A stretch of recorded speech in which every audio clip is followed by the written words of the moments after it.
Class 8 science किशोरावस्था की ओर राजकीय उच्च प्राथमिक विद्यालय गैरनार।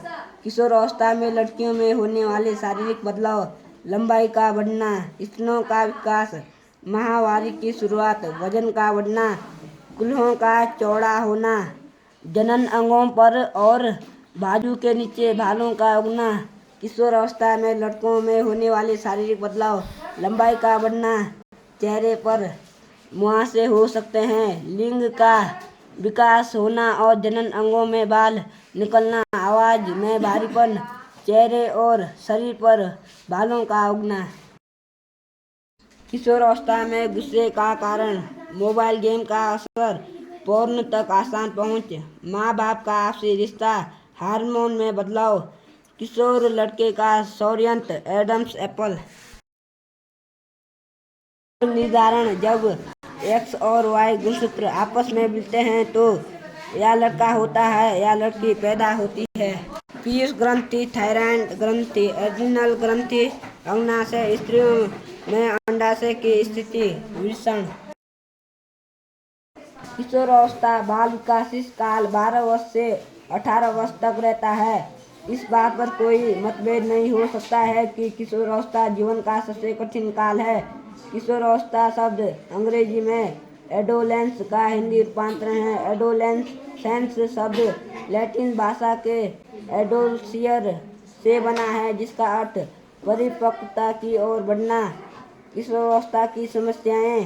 किशोरावस्था जीवन का सबसे कठिन काल है। इस काल में किशोरों के जीवन में अनेक शारीरिक मानसिक सर्वात्मक परिवर्तन आते हैं।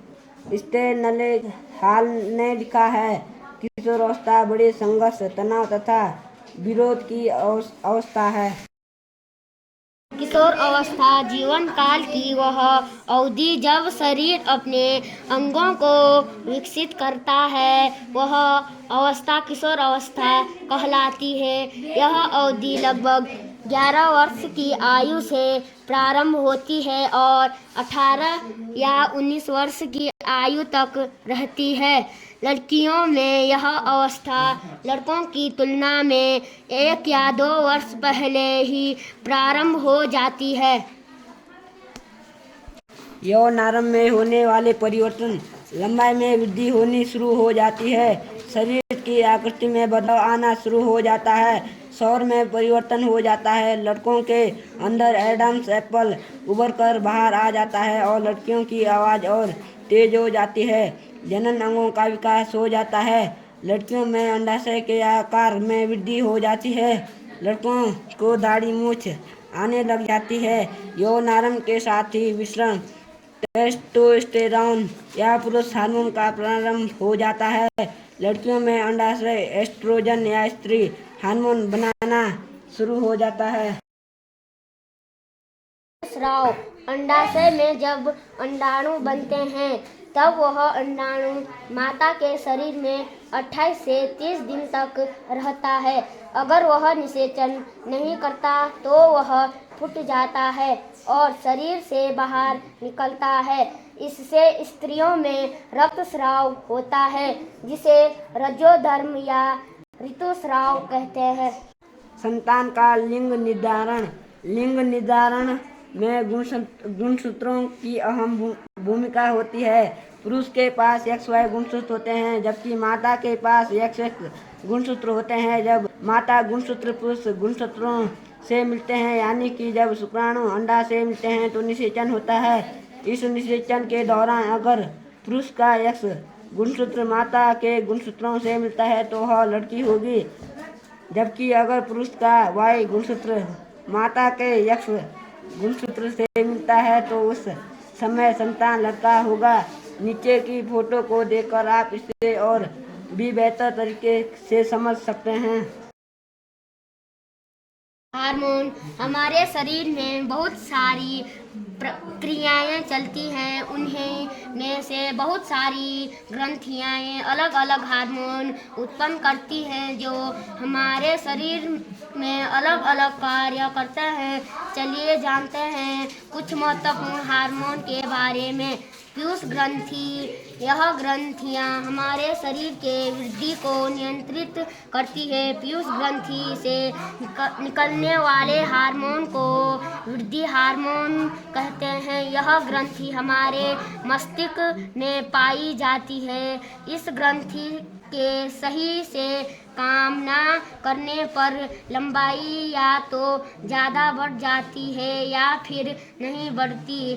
थायराइड ग्रंथि, यह ग्रंथि हमारे गले में पाई जाती है।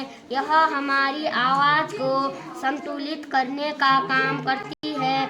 इस ग्रंथि से निकलने वाले हार्मोन को थायरॉक्सिन कहते हैं। इस ग्रंथि के काम न करने पर गायर्ट नामक रोग हो जाता है, जिससे हमारा गला फूल जाता है।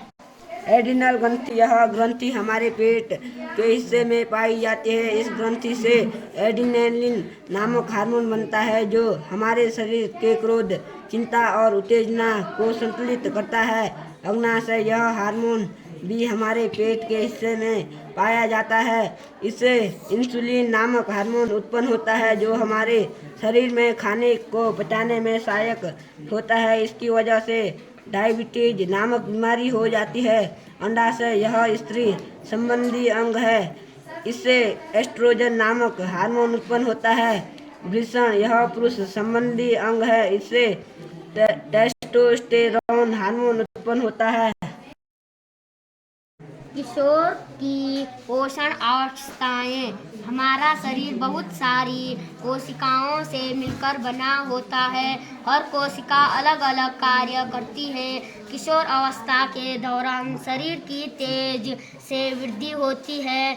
इस वृद्धि में शरीर को एक अच्छे आहार की ज़रूरत होती है, जिसे हम संतुलित आहार कहते हैं। संतुलित आहार में प्रोटीन, कार्बोहाइड्रेट, वसा, विटामिन और खनिज का पर्याप्त मात्रा में समावेश जरूरी है। दूध अपने आप में एक संतुलित आहार है। इस दौरान हमें एक अच्छे आहार के साथ साथ शारीरिक व्यायाम की भी जरूरत पड़ती है, ताकि शरीर के सभी अंग सही से काम करते हैं।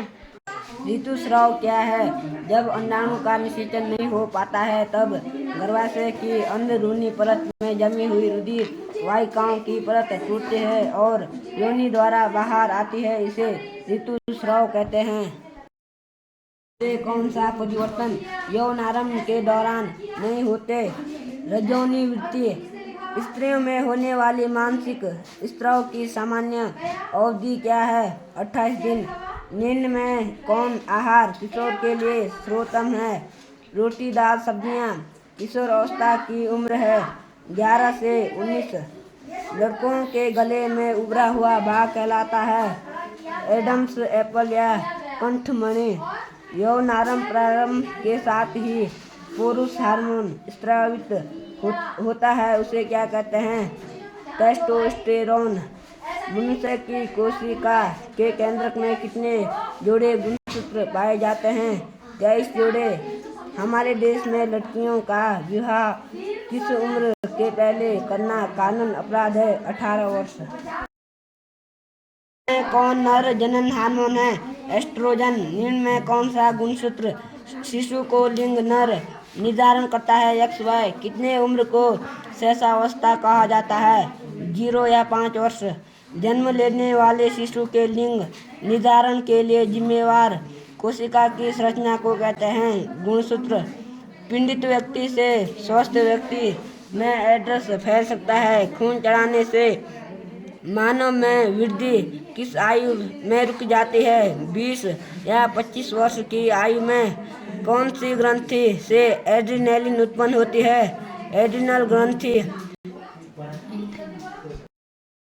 पुरुष हार्मोन का नाम एवं कार्य बताइए। पुरुष हार्मोन का नाम टेस्टोस्टेरोन। कार्य, शुक्राणु का विकास। इनमें से कौन सा गुणसूत्र शिशु के नर लिंग का निर्धारण करता है। XY गाइटर का एक मुख्य लक्षण है। गले का फूलना। एडम्स एप्पल क्या है? लड़कों का सौंदर्य लड़कियों की अपेक्षा बड़ा हो जाता है और गले के सामने उभरा हुआ दिखाई देने लगता है। इसे कंठमणि या एडम्स एप्पल कहा जाता है। किशोर तथा किशोरियों में गौण लैंगिक लक्षणों का वर्णन कीजिए। किशोर तथा किशोरियों के गौण लैंगिक लक्षण। युवावस्था में किशोरियों में स्तनों का विकास होने लगता है तथा किशोरों के चेहरे पर बाल उगने लगते हैं अर्थात दाढ़ी मूंछ आने लगती है। ये लक्षण क्योंकि किशोरों से पहचानने में सहायता करते हैं अतः इन्हें गौण लैंगिक लक्षण कहते हैं। बहुत बहुत धन्यवाद। Krish Chauhan, Anshu Chauhan, Anish Chauhan, AT math and science, GPS गैर विज्ञान नवोत्तर से।